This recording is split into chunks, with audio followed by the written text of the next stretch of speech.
আসসালামু আলাইকুম দর্শক, কেমন আছেন সবাই?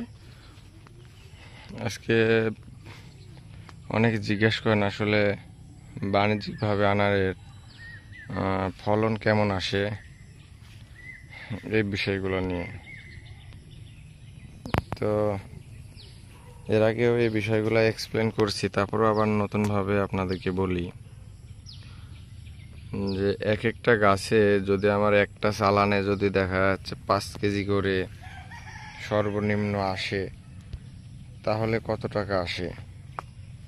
তাহলে আমার 3টা চালানে যদি কম বেশি করে 10 কেজি আশেপাশে বা 10 কেজির, এটা 2 বছরের হিসাব আমরা করছি।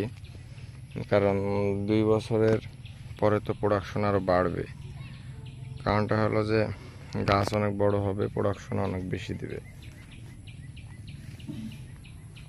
তো এটা লজিক অনুযায়ী তো দেখা যাচ্ছে গাছের বয়স হলে আরও বেশি ফলই দিবে, আমরা এটা জানি।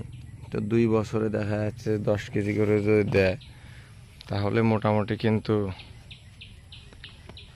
খারাপ না, ভালোই হওয়ার কথা। কারণ এটা আপনি যদি গড় করেন, এই 10 কেজি আনার শীত বা অন্যান্য এই বর্ষার টাইম সহ যদি একটা হিসাব নিকাশ করেন, তাহলে দেখা যাচ্ছে যে গড়ে হয়তো বা 400 টাকা কেজি সব মিলে হবে। কারণ যখন শীতের সময় তখন তো আনারের সাইজ কালার অনেক বড় হয়, এর জন্য দামটাও কিন্তু তখন 500 থেকে 600 টাকা কেজি।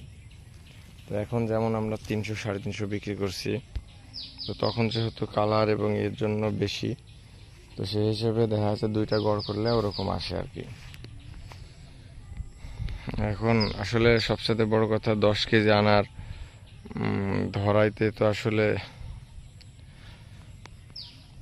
কঠোর পরিশ্রমের প্রয়োজন আছে। পরিশ্রমের তো বিকল্প নাই, এটা সবাই জানেন। তো পরিশ্রম করলে আর সঠিক জাত যদি হয়, জমি যদি আসলে আপনার জমিটাও যদি পানি না জমে, তাহলে আসলে হওয়া পসিবল। দেখুন এই আনারটা এক থোকায় 3টা আনার ধরে আছে, খুব মার্শাল্লাহ, কত সুন্দর। এগুলান আসলে কালার অনেক ভালো আছে এগুলান। তবে আমার আনার গাছের কালার আনার কিছু নষ্ট হয়ে গেছে, যেমন এখানে একটা দেখেন, এই আনারটা এই যে নষ্ট হয়ে যাচ্ছে, কারণ অতিবৃষ্টির কারণে নষ্ট হয়ে যাচ্ছে। যাই হোক, শীতের সময় আসলে আনার এই টাইমে নেওয়া আসলে আনার ঠিক না, শীতের সময়টাই বেস্ট। কিন্তু আসলে তো আমরা কৃষক, কিছু টাকা তো এখান থেকে আসলে পাইতে হবে, এর জন্য আসলে মূলত রাখা। তারপরেও আমাদের ইনশাল্লাহ শীতের সেটিংটা ইনশাল্লাহ ভালো মতো সেটিং হবে আমাদের আশা অনুযায়ী। দেখা যাক, আল্লাহ ভরসা।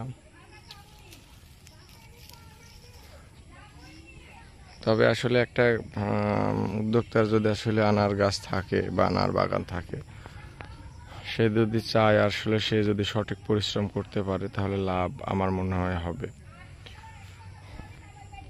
ধন্যবাদ সবাইকে।